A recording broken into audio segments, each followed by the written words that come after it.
మాతృదేవోభవ. నీ దయ ఇట్టులుండునే జగన్మాత, నీ దయ ఇట్టులుండునే ఘనీభవదాకృతి బొమ్మయైన దేవీ దయ ఇట్టులుండక కవిత్వము ఓలె సుధల్ స్రవించునా నీ దయ ఇట్టులుండునే. ఏది ఎటైన గాని మనసెంత తెగించిన గాని తల్లి, ఏది ఎటైన గాని మనసెంత తెగించిన గాని నాకు నీ పాదయుగం మెదిక్కు, నాకు నీ పాదయుగం మెదిక్కు కనుపాపలు వేయి వెలుంగులీనగన్, నాకు నీ పాదయుగం దిక్కు. ఎబిఎన్ ఆంధ్రజ్యోతి ప్రేక్షక మహాశయులందరికీ నవజీవన వేదం అనే కార్యక్రమంలో 1526 భాగానికి, ప్రత్యేకించి లలితా సహస్రానికి సాగుతున్న సామాజిక వ్యాఖ్యలో 226 భాగానికి స్వాగతం పలుకుతున్నాం. కళావతి కళాలాప కాంతా కాదంబరి ప్రియా. మనం 328వ నామం కళాలాప ఏయ నమః. ఇప్పుడు 329 కాంతాయై నమః. అత్యంత మనోహరమైనది కాంత అనే పేరు అందుకే వచ్చింది. పురుషుని కూడా కాంత అంటారు. కాంతా కాంచనములు ఇది బాగా వాడుకలో ఉన్నమాట. వాటికి లొంగకపోవడమే ధీరత్వం అని. ఈవేళ కాంత అనే మాట కూడా చెప్పుకోవాలి. సహజంగా స్త్రీ పురుషుల పట్ల ఒక ఆకర్షణ శరీరాలను బట్టే ఉంటుంది. దానికి మనస్సుతో కూడా నిమిత్తం లేదు. మనస్సు ఉండబట్టే శరీరం అనుకోండి. జీవశక్తి లేకుండా శరీరం ఉండదు కదా, పనిచేయదు కదా. చాలా సహజమైన ఆకర్షణ. ఎప్పుడు ఆ కాంతత్వం, ఆ ఆకర్షణ అనేది కలిగినప్పుడు చాలా జాగ్రత్తగా ఉండాలి. పెళ్ళి కానప్పుడు ఉండవలసిందే, అయ్యాక కూడా మరింతగా ఉండాల్సిందే. అయ్యాక కలగదని ఏమీ లేదు. లేకపోతే జిల్లా అనుబంధాల్లో ఇన్ని వార్తలు ఎందుకు ఉంటాయి? ఆ అత్యంత మనోహరమైనది అమ్మవారు ఒక్కతే. అందుకే మన మనస్సును భగవత్పాదాల మీద లగ్నం చేస్తే ఈ వాంఛల్ని జయించగలుగుతాం. అంతకంటే సౌందర్యవంతులైన స్త్రీలు కానీ, అంతకంటే సౌందర్యవంతులైన పురుషులు కానీ మనకు కనపడే అవకాశం లేదు. అసలు మనకి మిగిలిన ఆలోచనలన్నీ తాత్వికంగా పక్కన పెట్టండి. దేవతా విగ్రహాల ఫోటోలు చూడండి ఎంత అందంగా ఉంటాయి. ఆ రవివర్మ వేశాడో, ఎవరు వేశారో, అవి ఎప్పటి నుంచి వస్తున్నాయో సంప్రదాయంగా, ఆ శంకర్ ఫౌండరీ వారి దగ్గర నుంచి ఇవాళకి వస్తున్న బొమ్మల వరకు చూస్తే ఎంత అందంగా ఉంటాయని మన దేవతల బొమ్మలు. అసలు రామచంద్రమూర్తి, లక్ష్మీదేవి, కనకదుర్గాదేవి, ముఖ్యంగా లలితాదేవి, ఆ కంచి కామాక్షీదేవి, ఏమి అందం, ఏమి అందం అండి. సో అక్కడి నుంచి చూపు తిప్పుకోగలమా? చూపు తిప్పలేని సుందరాకారం, మనసు తిప్పలేని మహిమనిది అన్నాను ఎప్పుడు. ఆ మనసు తిప్పుకోలేము, చూపు తిప్పుకోలేము. చూపే తిప్పలేము, మనసు ఎక్కడ తిప్పుతాం? ఆ దేవతా విగ్రహాలని అంత ఆకర్షణీయంగా తీర్చిదిద్దడంలో మన శిల్పులు, చిత్రకారులు, అసలు వాటిని భావన చేసి ప్రత్యక్షం చేసుకోవడంలో మన మహర్షుల యొక్క ఉద్దేశం ఏమిటి అంటే, మానవులు సాధారణంగా ఈ భ్రమల్లో పడి ఏడుస్తూ ఉంటారు కదా, ఈ శారీరక సౌందర్యాలంటూ. ఆడవాళ్ళ సౌందర్యాన్ని చూసి మగవాళ్ళు, మగవాళ్ళ సౌందర్యాన్ని చూసి ఆడవాళ్ళు కొట్టుకుపోతూ ఉంటారు కదా. అసలు ఈ దేవతా విగ్రహాలు ఎలా ఉంటే కనీసం ఆ సౌందర్య దృష్టి ఇక్కడ ఉంటుంది కదా అని ఆలోచించారు. ఎంత గొప్ప వ్యవస్థ చూడండి మన దేవాలయ వ్యవస్థ. దాన్ని కేవలం పూజకు పరిమితం చేస్తే అలాగా అనుభూతితో రంగరించి ఆస్వాదించాలి. కానీ అనుభూతితో రంగరించాలి. ఓ దేవాలయానికి వెడుతున్నామంటే 6 గంటలకి దేవాలయం తీయగానే మనం ఏదో పెడతాము అంటే 5 గంటల నుంచే మనం గుళ్ళోకి వెడుతున్నాం, దేవుణ్ణి చూస్తాం, అఖిలాండ కోటి బ్రహ్మాండ నాయకుడిని చూస్తాం, పక్కనే అమ్మవారిని చూస్తాం. ఎంత అదృష్టం, ఎంత అదృష్టం! ఈ సృష్టి అంతా వాళ్ళు నడిపిస్తున్నారట. మనకి ఇంకా భయమే ఉంది. అక్కడికి వెడతాం, ఒక్క నమస్కారం చేసుకుంటాం, ప్రదక్షిణం చేస్తాం, లోపల ప్రసాదం పుచ్చుకుంటాం. అంతకంటే కావలసింది ఏమిటి? ఈ భావన మనస్సులో ఉండాలి. గుళ్ళోకి ఎవరు వస్తారు? ఏవో ఉత్సవాలు జరుగుతున్నాయట, బ్యాండ్ మేళం మోగిస్తారట, తర్వాత ఏవో నాటకాలు ఉన్నాయట. అసలు దైవ దర్శనం కంటే ఇవన్నీ గొప్పవా? ఒక దర్శనానికి తప్ప మరి దేనికి అవకాశం లేని తిరుపతి లాంటి దేవాలయంలో ఆ దర్శనం కోసమే గంటలు కాదండి, ఒక్కోసారి రోజులు పరితపిస్తున్నామా లేదా? మరి ఆ దర్శనాన్ని మిగిలిన ఆలయాల్లో మాత్రం ఎందుకంత తేలిగ్గా తీసుకోవాలి? పల్లెటూళ్ళలో ఓ గుడి ఉంటే, ఒక్కడు ఉత్సవాలు ఉంటే తప్ప గుళ్ళోకి వెళ్ళండి. అది కూడా హడావిడి కోసం 10 మంది చేరతారు. అక్కడేవో 10 మంది చేరడమే, రకరకాల ఆటలు కూడా ఉంటాయి అక్కడ, కాలక్షేపాలు. కళ్యాణం కోసం ఒకడు వస్తే కనవేయడం కోసం ఒకడు వస్తాడు. ఎవడు కూడా వాడిది. వెనక విదేశాల్లో ఒకసారి గ్రీకు దేశంలో అనుకుంటాను, దొంగల బాధ బాగా పెరిగిపోతుంటే బహిరంగ శిక్షలు అమలు చేద్దాం అనుకున్నారు. బహిరంగ శిక్షలు. ఇక అందులో 10 హత్యలు చేసిన వాడి దగ్గర నుంచి జేబులు కొట్టేసిన వాడుకు మొత్తం అందరిని పెట్టేశారు. శిక్షలు కూడా కొంతమందికి ఉరిశిక్ష, కొంతమందికి చేతులు నరికేయడం, కొంతమందికి కాళ్ళు నరికేయడం, కొంతమందికి ఏదో కొరడా దెబ్బలు కొట్టడం, కొంతమంది చేత ఒక 1000 గుంజీలు తీయించడం, ఇలా ఏవో పెట్టేశారు. మొత్తం మీద చిన్నవి పెద్దవి అన్నీ కలిపి సామూహికంగా ఒకటే పెద్ద మైదానంలో ప్రజలందరినీ పిలిచారట. ప్రజలందరినీ చూడండి అంటే ఎందుకంటే ఇక బుద్ధి వచ్చి ఇంక చేయకుండా ఉంటారు బహిరంగ శిక్షలు. చిత్రం ఏంటంటే అమలు చేశారు. ఒక 40 మంది దొంగలు ఎవరో దొరికారు. వాళ్ళందరికీ ఏవో కొంతమందికి చేతులు నరికారు, కొంతమంది కాళ్ళు నరికారు, కొంతమందిని ఏవో కొరడా దెబ్బలు కొట్టారు, ఏవో చేశారు. మొత్తం మీద ఇక పోగైన జనం ఒక 2000 మంది వరకు ఉన్నారు. ఆ తర్వాత తేలిన వ్యవహారం ఏమిటంటే ఈ 2000 మంది జేబుల్లో ఒక 100 జేబులు ఖాళీ అయ్యాయి.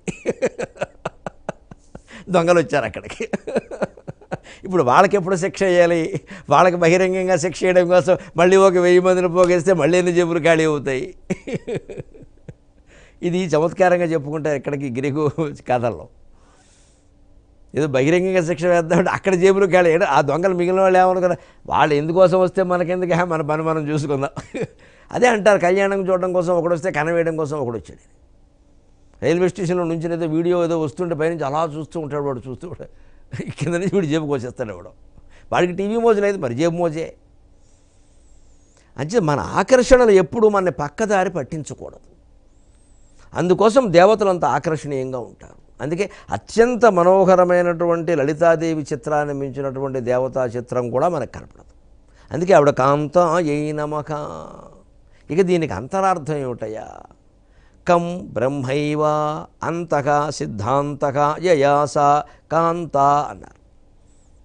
ఆ క అంత కాస్త విడదీయండి అన్నారు పాండిత్య ప్రకర్షి, కానీ మంచి అర్థం భాస్కర్ రాయలు రాస్తారు. క అనేటువంటి కమ్ అనేదానికి బ్రహ్మ అని అర్థం ఉంది కదా. అంచేత క అంతః కాంత. అంతః అంటే సిద్ధాంత, అంటే బ్రహ్మైవ బ్రహ్మజ్ఞానమే ఏకైక సిద్ధాంతం అని మనకి తెలియజేసేదే అమ్మవారు. పరమాత్మయే సిద్ధాంతం అనేటువంటి బుద్ధిని ఇచ్చేదే అమ్మవారు. అందుకే ఆవిడ కాంతాయై నమః అన్నారు. అంటే ఇందులో కూడా గమనించండి, ముందు శరీరాకర్షణతోనే మనం అమ్మవారి వైపు మరలినప్పటికీ అంతిమంగా బ్రహ్మజ్ఞానాన్ని ఆవిడ అందిస్తుంది. అదే భూలోకంలో కనిపించే, సమాజంలో కనిపించే అందమైన శరీరాల వెనకాల ఆడాళ్ళు మొగాళ్ళు మనం పడ్డామనుకోండి, పతనం అయిపోతాం. ఇంకా మన లోకు కట్టేస్తారు, బానిసం చేసేస్తారు, ఆస్తులు ఆరిపోతాయి, ఆ ఆందోళన మిగులుతుంది. రాత్రులు నిద్ర ఉండదు, పగలు మనశ్శాంతి ఉండదు, ఇంటా గొడవే బయట గొడవే. ఇక ఈ ఆకర్షణలు దేనికి దారితీస్తాయో తెలియదు. ఈవేళ కళాశాలల్లో కాదు పాఠశాలల్లో కూడా మొదలైపోయాయి. అంచేతని ఈ భౌతికమైన సామాజికమైనటువంటి ఆకర్షణలకు దూరంగా ఉండి భగవత్పరమైన ఆకర్షణకి మనం లోనైనా పర్వాలేదు. ఎందుకంటే అంతిమంగా కం బ్రహ్మైవ అంతః సిద్ధాంతః యయాస కాంత అని నిర్వచనం చెప్పారు. కాబట్టి భగవద్రూపం పట్ల ఉండేటువంటి ఆకర్షణ మన అంతిమంగా భక్తి జ్ఞాన వైరాగ్యాల మార్గంలో నడిపిస్తుంది. అంచేతన పురుషులు ఎవరికైనా స్త్రీ వ్యామోహం ఉన్నా, స్త్రీలు ఎవరికైనా పురుష వ్యామోహం పొరపాటున ఏదైనా మనస్సులో కలిగించిన స్త్రీలు రామచంద్రమూర్తి యొక్క విగ్రహాన్ని, పురుషులు లలితాదేవి యొక్క విగ్రహాన్ని చూడడం మంచిది. రామచంద్రమూర్తి కంటే అందమైనటువంటి దేవుడు కూడా నాకు కనపడలేదు, లలితాదేవి కంటే అందమైన స్త్రీ కనపడలేదు. ఆ ఆకర్షణ అలా మార్చుకున్నాం అనుకోండి, కాంతాయై నమః హాయిగా ఉపయోగిస్తుంది. అంతిమంగా బ్రహ్మజ్ఞానం పొందగలుగుతుంది. ఎందుకంటే అక్కడ వెర్రి భావాలు కలిగే అవకాశం లేదు, అక్కడ దేహాత్మ భావన ఉండదు. క్రమంగా ఈ జీవుడు దేవుళ్ళలో లీనమైపోతాడు. ఇంకొక మాట, ప్రతి తిథికి ఒక నామం అమ్మవారి పేరు వర్తిస్తుంది అని చెప్పుకున్నామే. ఈ కాంత అనేది బహుళ ఏకాదశికి పేరు, కృష్ణపక్షంలో ఉండే ఏకాదశి. మనం ఇదివరకు చెప్పుకున్నాం, బహుళ పంచమికి విశ్వరూప అని పేరు, బహుళ ద్వాదశికి కామ్య అని పేరు, బహుళ ఏకాదశికి కాంత అని పేరు. అంటే తిథులు కూడా మనకు శుక్లపక్షమే కాదు, పైగా ఇవన్నీ కృష్ణపక్షానివే ఉన్నాయి. బహుళ పంచమి, బహుళ ఏకాదశి, బహుళ ద్వాదశి, ఇంకా కొన్ని వస్తాయి. బహుళ పక్షంలో కూడా మనకి తక్కువ ఏం లేవు, అన్నీ అమ్మవారి పేర్లతో నిండి ఉన్నాయి. పైగా ప్రతిపన్మక్షరాకాంత తిథి మండల పూజిత అని పాడ్యమ మొదలు పున్నమి వరకు ఆవిడ పూజ ఎలాగో జరుగుతూనే ఉంటుంది. దసరా రోజుల్లో మొత్తం 15 రోజులు అవేగా. అది శుక్లపక్షమేగా. అంచేది బహుళపక్షాన్ని కూడా మనమేం తగ్గించక్కర. ఇంకా ఉత్తరాయణం దక్షిణాయనం అని శుక్లపక్షం కృష్ణపక్షం బెంగట్టు కోసిన పనేం లేదు అక్కడ. మీకు లెక్క ప్రకారం చూసినా కూడా ఉత్తరాయణంలో పండుగలు ఏమి ఉండవండి, ఎక్కువ దక్షిణాయనంలోనే ఉంటాయి. ఆషాఢమాసం తర్వాత శ్రావణం, భాద్రపదం, ఆశ్వీజం, కార్తీకం, మార్గశిరం, పుష్యం, ఇవి పుష్యమాసం వస్తే కదా ఉత్తరాయణం వచ్చేది. అంతవరకు బ్రహ్మాండమైన పండుగలు ఉంటాయి. అసలు అక్కడి నుంచి తగ్గిపోతాయి. దక్షిణాయనంలో మనకి పండుగలు ఎక్కువ వస్తాయి, ఉత్తరాయణంలో పండుగలు తక్కువ. కానీ ఉత్తరాయణం పుణ్యకాలం అంటారు, దాంతో పోలిస్తే దక్షిణాయనం కొంచెం తక్కువ అంటారు. అందుకే మనకి దక్షిణాయనంలో పండుగలు ఎక్కువ ఏర్పాటు చేశారు. ఇది ఋషి పరంపర, సామాన్యమైన విషయం కాదు. ఉత్తరాయణంలో సూర్యభ్రమణం అనండి, భూభ్రమణం అనండి, ఏదైనా కానీ సహజంగా మనస్సు ఆ పుణ్యలోకాల వైపు, పుణ్య కార్యక్రమాల వైపు, భగవంతుడి వైపు లాగేస్తూ ఉంటుంది. కొంత శక్తి ఉంటుంది. ఇక దానికి లొంగన మహానుభావులు ఉంటారు లోకంలో, దుర్మార్గులు. వారికి నమస్కారం చేసుకుంటే మనకి పుణ్యం, మన జోలికి రాకుండా ఉంటారు. ఇక సహజంగా ఉండే మంచి ప్రభావానికి లొంగన వాళ్ళు ఉంటారు, వారు మహానుభావులు, వారు మహాయోగులే. వారి భాషలో వారు యోగులు, ఏం చేసినా చలనం ఉండదు వారిలో. కానీ సామాన్యంగా మనబోటిగాళ్ళం ఆ ప్రభావానికి లోనవుతూ అవ్వాలి కూడా, చల్లగా చెడుకు కూడా అవుతాం, మరి చూసుకోవాలి. సహజంగా ఉత్తరాయణంలో మనిషి మనస్సు ఉత్తరాయణంలోనూ శుక్లపక్షంలోనూ అటు లాగేస్తూ ఉంటుంది. మరి దక్షిణాయనంలో అటువంటి అవకాశం సహజంగా లేదు కదా. మనం ఏదో ఒకటి కల్పించకపోతే ఈ మనుషులు విషయ వ్యామోహాల్లో పడిపోతారు కదా అని ఆషాఢం వెళ్ళింది మొదలు శ్రావణ మాసం దగ్గర నుంచి, శ్రావణ మాసంలో నోములు, ఆ పైన వరలక్ష్మి వ్రతం, ఆ పైన భాద్రపద మాసం వినాయక నవరాత్రులు, ఆశ్వీజ మాసం దసరా నవరాత్రులు, కార్తీక మాసం మొత్తం శివారాధన, మార్గశిర మాసం మొత్తం విష్ణువారాధన, మొత్తం మప్పేశారు శుభ్రంగా. ఇక సంక్రాంతి వరకు తిరుగుండదు ఇంకా. ఎందుకంటే ఈ దక్షిణాయనంలో మనిషి మనస్సు గాడి తప్పే అవకాశం ఉంది. గాడిని దప్పుచున్నది యగాదిగ చూచెదవేల నావిక, గాడిని దప్పుచున్నది యగాదిగ చూచెదవేల నావిక, గడిదబోలు చిత్తమిది గంపల దుంపలనెంత చెప్పినన్ వీడదు, నిత్య సత్య పదవి నడయాడదు. గాడిని దప్పుచున్నది గాడిని దప్పుచున్నది యగాదిగ చూచెదవేల నావిక, గాడిదబోలు చిత్తమిది గంపల దుంపలను ఎంత చెప్పినన్ వీడదు, నిత్య సత్య పదవి నడయాడదు. దీనిగట్ట చాంతాడొకడందుకొమ్ము, దీనిగట్ట చాంతాడొకడందుకొమ్ము, శివనామము మేలట చెప్పిరెవరో అని అల్లాను ఎప్పుడో పద్యం. భగవంతుని ప్రార్థిస్తూ, గాడి తప్పుతోందయా నా మనసు, నువ్వు చూసుకోవట్లేదు నావిక, నడిపించేవాడు నువ్వు కదా, నువ్వు చూసుకోవద్దా స్వామి.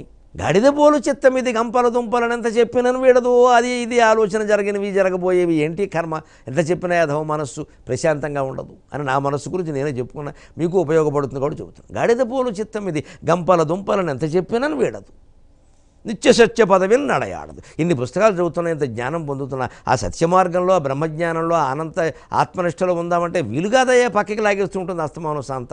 అంటే దీని గట్ట శాంతాడకూడదుకొమ్ము, ఇది కట్టి మనసును ఏదైనా కట్టాలంటే తాడున్నారు, ఓ శాంతాడు చూసుకోవా అని మళ్ళీ నేనే చెబుతున్నా ఇక్కడ. దానికి ఉపాయం శివనామం మేలట చెప్పారు ఎవరో. నమశివాయ అనేది మంచిదిట, ఎవరో చెప్పారులే, నాకు తెలియదు, అదో సరదా, అదో వాక్య విన్యాసం, దాన్ని వాక్యాలంకారం అంటారు. ఆ వాక్యమే ఒక అలంకారం అంతే. శివనామం మంచిది చెప్పురు ఎవరు, ఆయన ఎవరికి చెబుతున్నాం, శివుడికా, అది అంతే. ఓహో ఉపాయం కూడా వీడే చెబుతున్నాం అంటే, ఉపాయం తెలిసి కూడా మనం బంధించుకోలేకపోతున్నామంటే అంత బలహీనంగా ఉన్నాం మరి, అంతే. అటువంటిప్పుడు ఆయన శరణు వేయడమే లెక్క. అంచేది ఆ దక్షిణాయనంలో మనిషి మనస్సు గాడి తప్పకుండా ఇన్ని పండుగలు పెట్టారండి. ఎంత గొప్ప సంస్కృతిది. మన దేవాలయాలను మనం కాపాడుకోవాలి, మన ఉత్సవాలు మనం చేయాలి. అలా ముఖ్యంగా ఒక విజ్ఞప్తి నేను మళ్ళీ చేస్తున్నాను, దయచేసి ఎవరు కూడా కొత్త దేవాలయాలు కట్టకండి, ఉన్న దేవాలయాలు ఉద్ధరించండి. చాలా పెద్ద సమస్య ఇది. కట్టేస్తున్నారు విపరీతంగా, 10 రోజులు హడావిడి చేసేస్తారు. ఓ ప్రతిష్ఠ అంటారు, మాభోటిగాడిని పిలుస్తారు, కుంభాభిషేకం అంటారు, రాంభాభిషేకం అంటారు, నానా హడావిడి చేసేస్తారు. తర్వాత అక్కడ పూజారి ఉండడు, హుండీలు డబ్బులు కూడా గ్యారంటీ లేదు. ఉన్న దేవాలయాలు ముందు బాగున్నాయా, అక్కడ నిత్య ధూపదీప నైవేద్యాలు సహా ఉత్సవాలు జరుగుతున్నాయా, అసలు అక్కడ పూజారులు ముందు ఎలా ఉన్నారు, వాళ్ళకి సరైన ఆదాయము ఆనందము లేకపోతే ఆ పిల్లలు ఆ వృత్తిని అనుసరించరండి. వాళ్ళ ఆదాయం ఆనందం రెండూ ఉండాలి. మన ఊళ్ళో ఉన్న ఎంత పల్లెటూరైనా మన పూజారి కుటుంబం గురించి మనం ఊళ్ళో అందరం పట్టించుకోవాలి. ఆయన ఆదాయం బాగుందా, ఆయన ఆనందంగా ఉన్నారా, ఆయన బయటకు వస్తే పూజారి గారు వచ్చారని లేచి నిలబడాలి. ఈ పూజారి గారు కూడా ఆయన ప్రవర్తనని అలా కాపాడుకోవాలి. వీళ్ళకి చెప్పాలి. మరి వీళ్ళ వాళ్ళలోనే ఇబ్బందులు వస్తున్నాయి. వీళ్ళతో చెప్తే ఏమంటారంటే వాళ్ళు సరిగ్గా ఉంటే మేము ఎందుకు గౌరవించమంటే, ఎవరు సరిగ్గా ఉండని వాళ్ళు ఉంటారని 100కో 10 మంది ఉంటారు. 100 మందిని గౌరవించాలా? అసలు ఒక అర్చకుడు కనపడగానే దేవుణ్ణి చూసినట్టే ఉంటుందా నిన్ను చూస్తే అంటే వాడికి ఒకవేళ ఏమైనా దుర్లక్షణం ఉంటే వెంటనే మార్చుకుంటాడండి ఆ మాట ప్రభావంతో. ఆ మాత్రం మాట మనం ఎందుకు అనలేం? వాడి మొహం మీదే తిట్టడం ఇంకా ఏం గౌరవం ఉంటుంది? ఈ వ్యవస్థను ఎందుకు కాపాడుకోవాలంటే దేవాలయాలు, ఉత్సవాలు, ఈ పండుగలు, తద్వారా ఏదో హరికథలు, నాటకాలు, ఈ భక్తిపూర్వకమైనటువంటి చలనచిత్రాలు ఇటువంటివి లేకపోతే ఏమిటి జీవితం ఏమైపోతుంది? ఇప్పుడు ఏం చేయాలి? దీన్ని మంచి ఎలా చెప్పాలి? ప్రతిదానికి ఆక్షేపణ వస్తుంటాయి. కొన్ని పాత కళలు తీశారు, కొత్త కళలు పెట్టారు. ఏవా కొత్త కళలు? అసలు వెలవల్లాడిపోవడం తప్పితే కళలు ఎక్కడ ఉన్నాయి? దీని ద్వారా నేర్చుకునేది ఏమో తాగి తందనాలు ఆడడం తప్ప. అటువంటిప్పుడు మనం దాన్ని కాపాడుకోవద్దా? అంటే దక్షిణాయనంలో ఇవన్నీ పండుగలు ఎందుకు ఉంటాయి? కృష్ణపక్షానికి ఇన్ని పేర్లు, కామ్య అని, కాంత అని, బహుళ పంచమేమో విశ్వరూప అని, ఈ పేర్లు ఎందుకయ్యా ఏకాదశికి ద్వాదశికి అంటే ఈ తిథులు కూడా మీరేదో కృష్ణపక్షం అని దక్షిణాయనం అని మాట్లాడకండి. ఇవి అమ్మవారి పేర్లు, అంతే. భక్తిగా జపించుకోండి. కాంతాయై నమః 330వ నామం. కాదంబరి ప్రియాయై నమః. కాదంబరికి ఏవో రకరకాల అర్థాలు పుట్టించారు, కానీ కదంబానికి సంబంధించింది కాదంబం, కాదంబరి. అంచేత పుష్ప ఆసవం, పుష్పాల నుంచి వచ్చేటువంటి తేనె మాత్రమే దీనికి అర్థం. కాదంబరి ప్రియాయై నమః. ఆ పుష్పాసవాన్ని బాగా ఇష్టపడుతుంది. చరుప్రియే పరాదేవి, చరుప్రియే అంటారు. నాదాత్మికే పరాదేవి చరుప్రియే అంటారు. యజ్ఞంలో ఉండే చెరువు, పురోడాశం అనేటువంటి పదార్థాలు అక్కడ తయారు చేసి పెడతారు. అవి అమ్మవారికి చాలా ఇష్టం. ఆ చెరువు కానీ పురోడాశం కానీ అవి అమితమైనటువంటి బలాన్ని, తేజస్సుని ఇస్తాయి మనుషులకి. అక్కడ చెరువు అంటే చకార అకారములు రాయాలి, తాళవ్యమే పలకాలి. చరువు అనేకూడదు. అలాగని ఎకారం పెట్టేసి ట్యాంక్ అనే అర్థంలో చెరువు అనేకూడదు. అది చరువు. చరు పురోడాశములు అంటారు. ఆముక్తమాల్యదలో మాలదాసరి తన బ్రహ్మరాక్షసుడు చేసే బోధలో చెబుతాడు. సకల జీవతారతమ్యంబులను నిజ నిజ స్థాన విశేషములనవచ్చు. సకల జీవ తారతమ్యంబులకు తమస్సత్వముల హేతువులు, వానికి ఆహుతులు హేతువులు, వ్యాహృతులను క్రతువుల చరు పురోడాశాహుతుల భక్తులను పవిత్రులై అమర్చత వారు మీకంటే అతి దీర్ఘకాలము జీవించెదరు. రాక్షసులు, మానవులు, అలాగే దేవతలు, ముఖ్యంగా రాక్షసులు, దేవతలు, ఈ ఇద్దరికి భేదం చెబుతాడు. ఈ దేవతలు, రాక్షసులు అనే భేదం ఎక్కడొచ్చిందంటే తమస్సత్వముల కారణంగా. తమోగుణం, సత్వగుణం అనేవే కారణమయ్యే. జీవులందరూ ఒకటే. సత్వగుణ ప్రధానులు దేవతలు, తమోగుణ ప్రధానులు రాక్షసులు, మధ్యలో ఉండే రజోగుణ ప్రధానులు మానవులు. మరి గుణాలకేవి హేతువులు? ఎంత పద్ధతిగా నడుస్తుందో చూడండి మన తత్వశాస్త్రం, ఎంత హేతువాదము. తారతమ్యాలకి సకల జీవ తారతమ్యములకు తమస్సత్వములు హేతువులు, వానికి ఆహుతులు హేతువులు. ఆ సత్వగుణం దేవతల్లోనూ, తమోగుణం రాక్షసుల్లోనూ వృద్ధి పొందడానికి ఆహుతి, యజ్ఞంలో వేసే ఆహుతి హేతువు. వ్యాహృతులను క్రతువుల చరు పురోడాశాహుతుల భక్తులను పవిత్రులై అమర్త్యత మీకంటే వారు అతి దీర్ఘకాలము జీవించదు. యజ్ఞంలో దేవతలకు ఆవిర్భాగం ఉండడం వల్ల, చెరువుని పురోడాశాన్ని 2 దొప్పలలో తయారు చేసి అక్కడ పెట్టడం వల్ల,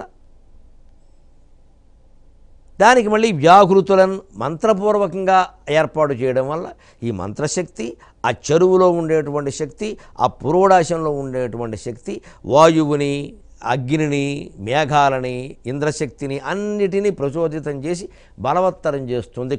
అందుకని కాదంబరీ ప్రియ అంటే కదంబ పుష్పాసవం, కడిమి పూల నుంచి వచ్చేటువంటి మకరందం, అలాగే ఇతర పుష్పాల నుంచి వచ్చేటువంటి మకరందం అమ్మవారికి చాలా ఇష్టం. పుష్పాల నుంచి వచ్చే మకరందం ఎప్పుడూ మంచి బలాన్ని పెంచుతుంది, తేజస్సుని పెంచుతుంది. ఓజస్ తేజో ద్యుతిధరహ అని విష్ణు సహస్రంలో చెప్పారు. ఆ ఓజస్సు, తేజస్సు, ద్యుతి అన్నీ కూడా తేనె వల్ల వస్తాయి. అదే సందర్భంలో తేనె వల్ల బరువు పెరుగుతారు. కొంచెం చూసుకోవాలి, అంత కంగారు పడక్కర్లేదు, అలా అని మానేయక్కర్లేదు.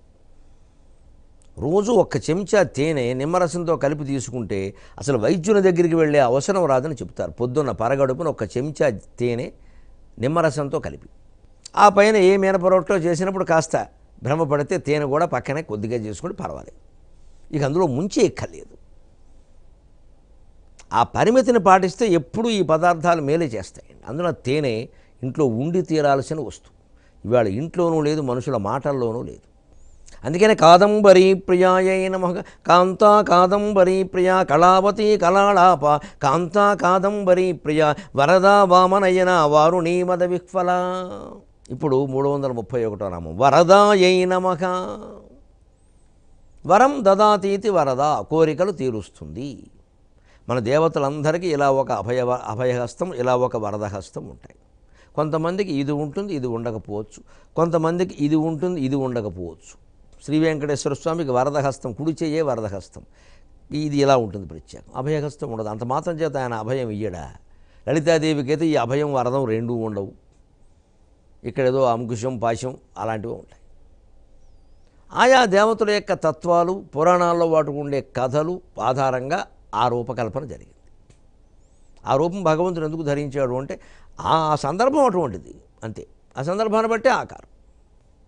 అందుకే వరం దదాతీతి వరద, సకలలోక వరదాయిని. అందరికీ అన్ని కోరికలను ఇస్తుంది. ఇక్కడ మనకు అనిపిస్తుంది చెడ్డ కోరికలను భగవంతుడు ఎందుకు ఇవ్వాడండి? చెడ్డ మంచి అనేది నీకు సంబంధించింది మిత్రమా, భగవంతుడికి సంబంధించింది కాదు. చెడ్డ కోరిక కూడా తీరుతుంది.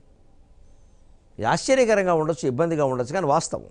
ఎందుకంటే దొంగలు తమ దొంగతనం విజయవంతం కావాలని దేవుడి గుళ్ళో దండం పెట్టి కడతారండి బాబు. వేశ్యలు తమ వృత్తి బాగుండాలని మదన గోపాల స్వామిని ఆరాధన చేస్తారు. వాళ్ళ వృత్తి బాగుండేది, కృష్ణుడు వాళ్ళని అనుగ్రహించాడో సాగించండి, ఏం పర్వాలేదని. దొంగతనం వాళ్ళు దొంగలు ముఖ్యంగా కుమారస్వామిని ఆరాధిస్తారట. వాళ్ళ నమ్మకం వాళ్ళది, వాళ్ళ శాస్త్రాలు వాళ్ళకు ఉన్నాయి. ఎందుకు? సృష్టిలో మొట్టమొదట కన్న వేసిన వాడు ఆయనేడు. వీళ్ళు బంగారంగా ఆయన కన్న వేశాడు. క్రౌంచ పర్వతానికి తన బల్యంతో కన్నం చేసి, అదంతా ఆధ్యాత్మిక తత్వం. అది వీళ్ళు అలాగే అర్థం చేసుకున్నారు. శాస్త్రమే చట్టుబండే మనమే చేస్తాం. ఆయన చేతిలో ఉండే మహాశక్తి ఆయుధం అంటే మనిషికి మానసికంగా మహాశక్తి అంటే సంకల్పం. చేతిలో మహాశక్తి అంటే పెద్ద బల్యం, బాగా బరువు అయింది. ఆ మహాశక్తితో క్రౌంచ పర్వతాన్ని కన్నవేయడం అంటే సరిగ్గా శరీరంలో క్రౌంచ పర్వత దశ అంటే బ్రహ్మరంధ్రం ఉండేది. ఆ బ్రహ్మరంధ్రాన్ని ఛేదించడం మహాశక్తితో, సంకల్పశక్తితో బ్రహ్మరంధ్రాన్ని ఛేదించడం. ఆ బ్రహ్మరంధ్రాన్ని ఛేదించే శక్తి కాబట్టి దాన్ని సుబ్రహ్మణ్యం సుబ్రహ్మణ్యం సుబ్రహ్మణ్యం బ్రహ్మణ్యో బ్రహ్మకృత్ బ్రహ్మ వివర్ధన బ్రహ్మవిద్బ్రాహ్మణో బ్రహ్మీ బ్రహ్మజ్ఞో బ్రాహ్మణ ప్రియ బ్రహ్మాణి బ్రహ్మజనని బహురూపా బుధార్చిత. అటు విష్ణు సహస్రంలో, ఇటు లలితా సహస్రంలో ఈ బ్రహ్మశబ్ద సుబ్రహ్మణ్యాన్ని బ్రహ్మశబ్దంతో వర్ణించారు. దాని బ్రహ్మశబ్దానికి సూచరిస్తే సుబ్రహ్మణ్యమే కదా.